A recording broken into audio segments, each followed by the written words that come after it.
Isn't it amazing how a little glowing box can feel like a warm hug? I think about this all the time. On a day when the world feels a little too big or a little too gray, there is something so magical about sinking into the couch.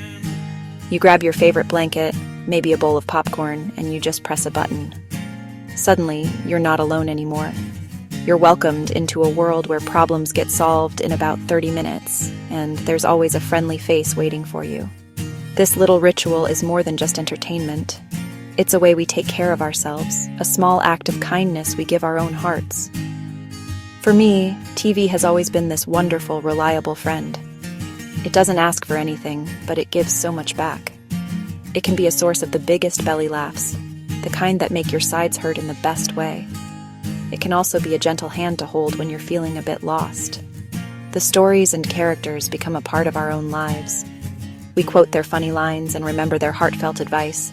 It's like they are our extended family or our secret group of friends who are always there. Let's take a little trip back in time, shall we? Back to the days of scrunchies, dial-up internet, and VCRs. There was something so special about the television shows from the 80s, 90s, and early 2000s. They weren't just shows. They were companions. They felt different, didn't they? They had this secret ingredient, this magical sprinkle that just made you feel good deep down in your soul. These shows were like a warm, cozy sweater on a chilly day. They wrapped you up in a feeling of safety and belonging, and they taught us so much about life in the gentlest, kindest ways. These older shows had a certain innocence to them, a sweetness that feels so refreshing to remember. Do you remember Full House? That home was literally overflowing with love and hugs.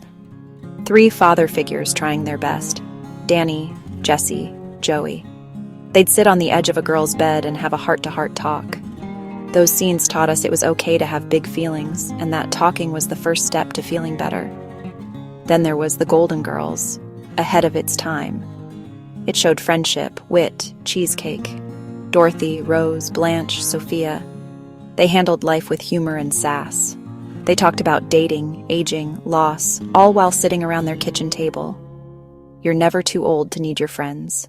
A good laugh with your best pals is healing. Sometimes the shows that helped us the most weren't just about making us laugh. They were about showing us we could be brave. Think about a show like Buffy the Vampire Slayer. On the surface, it was about a girl fighting monsters, which was so cool. But it was really about so much more. Buffy was just a regular teenager dealing with high school, homework, and heartbreak, all while carrying the weight of the world on her shoulders. She showed us that you can be scared and still be strong. She taught us that it's okay to feel overwhelmed, but it's the getting back up that counts. Her story gave so many of us courage. Then there were the quiet heroes, the ones who didn't fight demons but faced everyday challenges with so much grace. I'm thinking of a show like Gilmore Girls from the early 2000s. The relationship between Lorelai and Rory was everything. They were best friends who navigated life's curveballs with fast-talking, witty banter and gallons of coffee. Their story showed us the power of a strong mother-daughter bond and the importance of having that one person you can tell anything to. Remember Boy Meets World? We basically grew up alongside Corey, Topanga, and Sean. We watched them go from middle school crushes to a married couple. The best part of that show was their teacher, Mr. Feeney.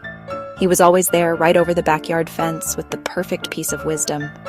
He taught them, and us, about life, love, and integrity. So, what does all this nostalgia mean for us today? It means we have a beautiful library of comfort waiting for us whenever we need it. In a world that can feel so fast-paced and complicated, there is something so incredibly healing about revisiting these old friends.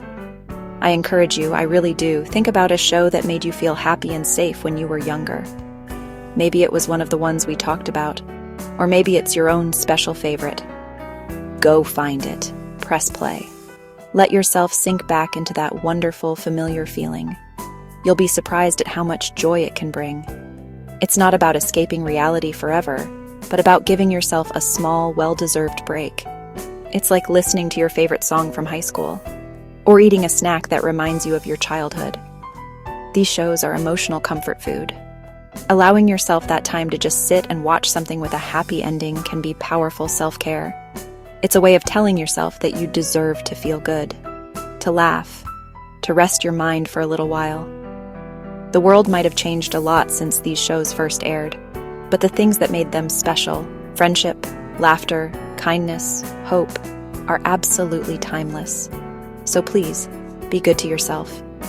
Remember that small joys are not just small, they are the sparkles that light up our days. They are the building blocks of a happy life. Whether it's watching an old sitcom, calling a friend, or just sitting in the sunshine for a few minutes, these moments matter. They really, really do. Go ahead and have that TV marathon.